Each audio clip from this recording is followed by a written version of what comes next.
Okay, guys. This is I'm going to play the interview of Pastor Tobi, the saga about his deportation and everything that has been going on.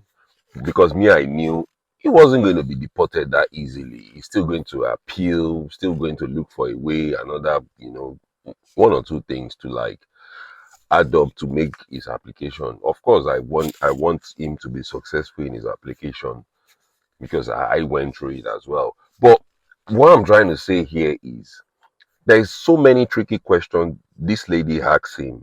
This lady asked him, and it was funny to me that he forgot to like to apply immediately when he came in or after his visa expired, right?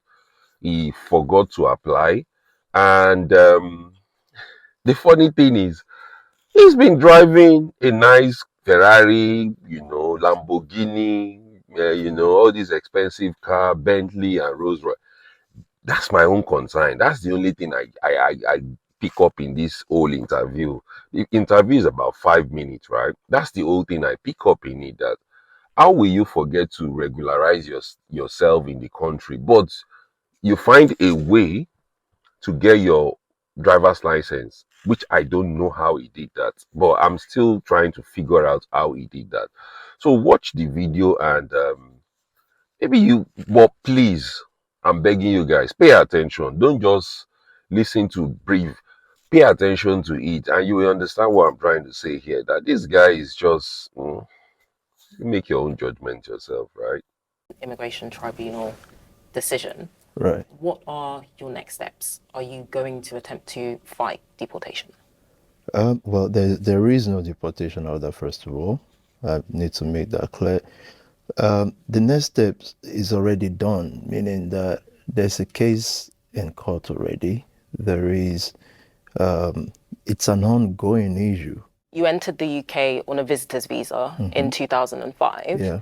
And attempted to regularize your status in 2015 or 16 Right. before applying for leave to remain in 2019. Yeah. Some people might ask why you waited so long to try to regularize your status, Yeah. especially given that you're a high profile person. Yeah. Because essentially that means that you've been in the UK all this time unlawfully. I was just a regular person, helping people in Peckham, Queens Road, Peckham.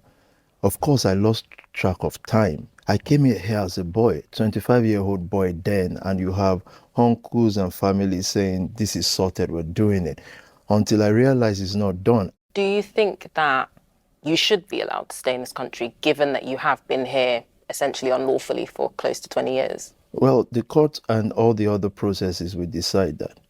If you do lose the case and you are removed from the UK, Right. will you move your organisation to Nigeria? It's impossible. My organization is here, my organization is everywhere, and to move it to anywhere else means leave people to keep killing themselves. So no, we're not going to move the community or the movement. We're just going to establish more and find a way to do what we need to do. I know you've said multiple times on social media, rightly, that you haven't faced any criminal charges. Right. But there have been a number of serious allegations made about your former church, SPAC Nation. Okay. In 2024, the Charity Commission did publish their inquiry report, Right. and they said that there were incidences of serious misconduct and mismanagement when it comes to safeguarding and financial transparency. Right. What would you say to that? It is false. They've been on this thing for the past 4 years. So there are allegations, there are issues. Why is the police not involved?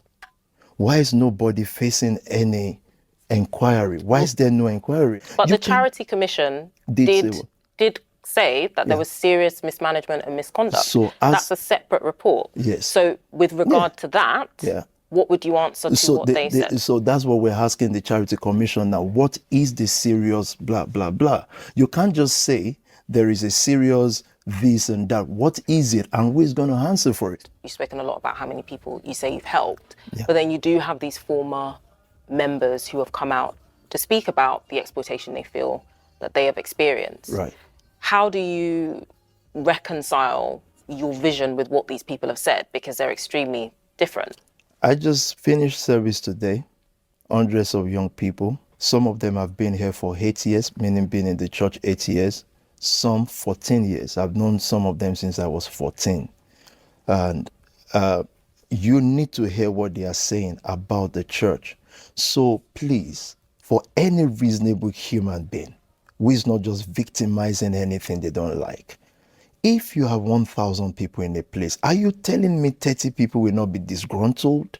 This is more than being disgruntled, though. These are serious allegations Without of fact. abuse. I've asked you if you have any fact.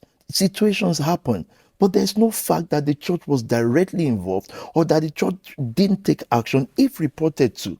So no one ever came to you or presented any of these allegations to you about financial exploitation? Not once. We set up, when we heard these things, we set up a panel of inquiry, independent. We picked people from outside the nation family or Spark Nation, and we asked people to come forward if there is an issue.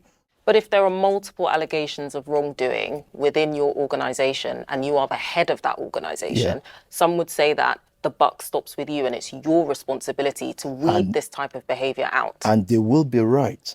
And we've set up many panels and we've asked people publicly and privately to come forward if there are issues. Every organization has issues. The Catholic Church still has issues till tomorrow morning. Did you shut them down?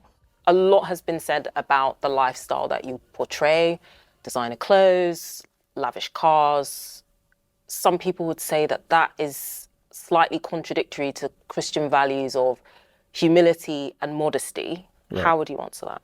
Well, I'm me, and I practice my own Christianity by impacting my community, making sure that I don't stay within the four walls of a church and tell people about going to heaven.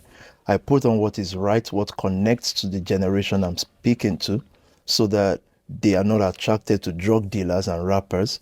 Nothing wrong with rappers, but drug dealers, so that what they are looking for, they can find the hope of that in